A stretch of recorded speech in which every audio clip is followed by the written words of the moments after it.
In this week's the news, GDP down while costs are up. Willis is apparently doing a bang-up job. What was all that noise about work from home? Will MSD finally be able to access Bebo? And the only butter that we can afford for this is a video of it from the internet. All that and more in this week's the news. Hello there, kia ora, welcome to this week's the news, ko Pōtoko Wingua, and I'm actually 4 kakapo stuffed into a human suit. We're all doomed.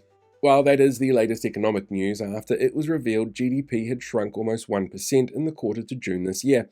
Finance Minister Nicola Willis, seen here after being asked what 2 plus 2 equals, has blamed global economic turmoil for the downturn, primarily the Trump administration's tariff plans, despite other OECD countries showing growth in their economies with similar tariffs and situations in place. The worse-than-expected result has seen former Finance Minister Sir Roger Douglas, the New Zealand Herald, and the opposition call for her resignation, while a former Prime Minister currently under investigation for insider trading has defended her. Labour's finance spokesperson Barbara Edmonds, seen here watching the Finance Minister try and answer the question what does 2 plus 2 equal, said that the government will blame everyone else for their poor numbers, but the country is clearly heading in the wrong direction, with thousands of jobs being lost, businesses struggling to stay afloat, and record numbers of New Zealanders leaving to find work overseas. But to use a line that they kept parroting when it turned out that there was no recession when they took over, it feels like a recession, and that's what's important. Health Minister Simeon Brown, seen here being visited by the ghost of Christmas future, has dusted off his book of cliches to criticise senior doctors and their planned strike action next week from the Association of Salaried Medical Staff over what the organisation has described as sugar-hit lump sum payments that still equate to real-world pay cuts. Brown has said, again, that they should be putting patients first and that this action is putting patients at risk, while the ASMS have reiterated again that staff shortages and low wage offers that make recruitment much harder to alleviate those pressures is what's really putting patients at risk. So for those keeping record, that's now dentists, doctors, nurses, teachers, priests, people wanting to see the return of pay equity claims, and people wanting the government to sanction Israel over its actions in Palestine, all protesting the government over the past month. After earlier calls from then Public Services Minister Nicola Willis, seen here with Ms. Jennifer Lopez, to end work from home arrangements because she'd fired so many public servants the Wellington CBD was suffering, the Public Service Commission this week announced it would stop tracking if they were working from home. The 2025 Public Service Census showed almost half of all managers said staff working from home increased productivity or had no detrimental impact, while 65% of public servants used some kind of flexible work arrangement, highlighting that the calls were in fact a stunt, according to PSA National Secretary Fleur Fitzsimons, going on to say, who would have expected it? A stunt from this government that re-announced investment into Air New Zealand and from Amazon in the same month that were both previously announced under the previous government. MSD has this week confirmed plans to move ahead with system updates to replace its 30-year-old IT infrastructure, and at a lower cost than expected due to lessons learned from other system upgrades. Cabinet were presented with a number of options, including scrapping the upgrade altogether or create a reduced version with a more limited capability, said Social Development Minister Louise Upston, seen here being approached by the ghost of Christmas present.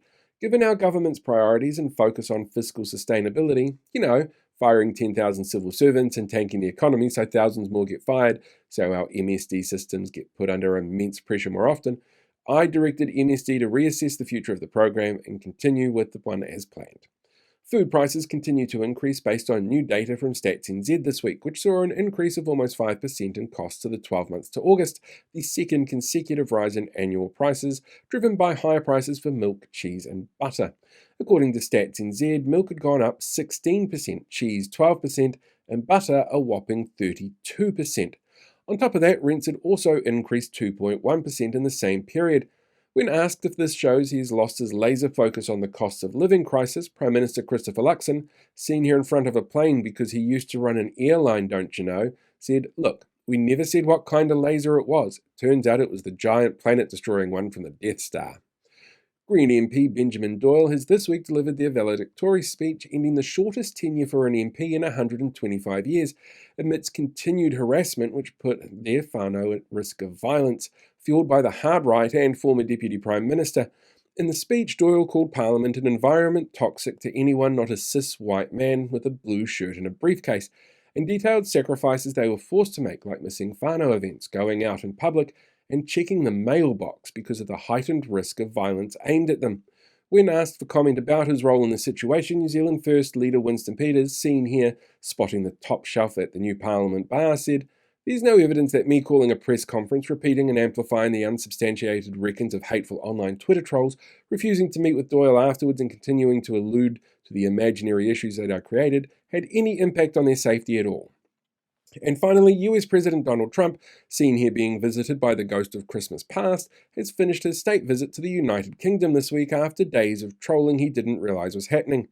While giant images of Trump and Jeffrey Epstein adorned walls and parks near where he was staying, Trump was also greeted to a military parade where the musicians played the satirical song Yankee Doodle Dandy, written to make fun of American troops during the Civil War. He was presented with a state dinner where hamburgers were off the menu and spent the entire evening wondering where he had seen Prince Andrew before. Right, and that's it for this week's The News. Thank you very much again for watching and supporting. Ka kite anō, we'll catch you all next time.